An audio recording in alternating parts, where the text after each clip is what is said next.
You may remember Evans landscaping owner Doug Evans was supposed to clean up 3 different sites near Newtown. It's part of a $550,000 settlement with the state over environmental violations back in September. Investigative reporter Paula Christian has been reporting on Evans for 7 years now. She has an update on how that cleanup's going or not going nearly 8 months later.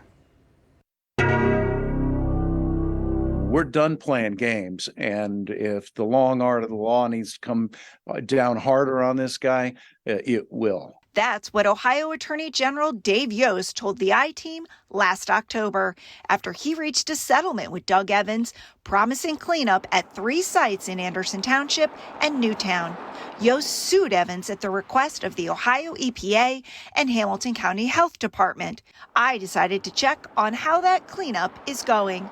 Health officials say up to 10,000 cubic yards of illegal waste could be buried here off Broadwell Road.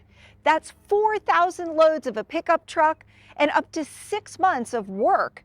Yet there's still no word on when this cleanup will start. No cleanup has started here because county health officials rejected Evans' cleanup plan 4 separate times. Health officials are now threatening to correct the cleanup plan themselves to avoid further delays. Meanwhile, at the Mount Carmel Road site, Evans is supposed to install a cap over acres of buried waste. That also hasn't happened because the Ohio EPA rejected some of the soil he wants to use. We are going to be eagle eyes on Mr. Evans. In a statement to the I-Team, an Evans spokesperson says he is working with government agencies to complete all tasks under the consent order. Quote, although Evans Landscaping has not always agreed with these agencies' interpretation of the consent order requirements, it continues to negotiate in good faith to resolve disagreements. It does sound like we're at a pivot point here where more needs to be done to move these cleanups along faster. Tom Smar is a senior attorney with the environmental nonprofit Earth Justice.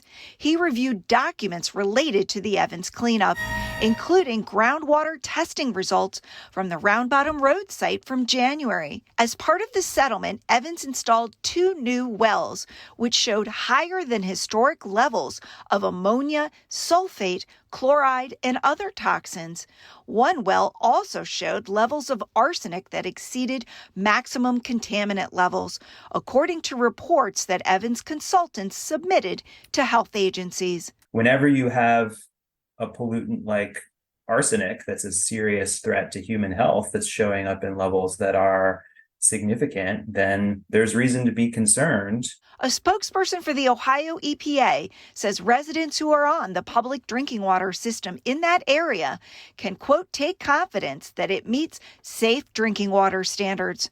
But residents who are on private wells can, quote, work with their local health department to test their water. If there are folks in the area who are relying on private well water, it's going to be very important for them to get that tested as soon as possible. Evans is required to test groundwater at the Round Bottom site again this year. The I-Team obtained photos of many inspections at Evans properties over the years. These from 2008 show litter on the edge of the Little Miami River, including corroded car batteries and propane tanks, and leachate runoff into the river. If we've got leachate coming out of an illegal dumping situation into our watershed, we all suffer from that. Paula Christian, WCPO 9, I-Team. This is the latest legal issue for Evans. He was released from prison in 2021 after serving 6 months for minority contracting fraud. Evans also paid $300,000 to settle a complaint with the Ohio EPA in 2014 over air pollution violations.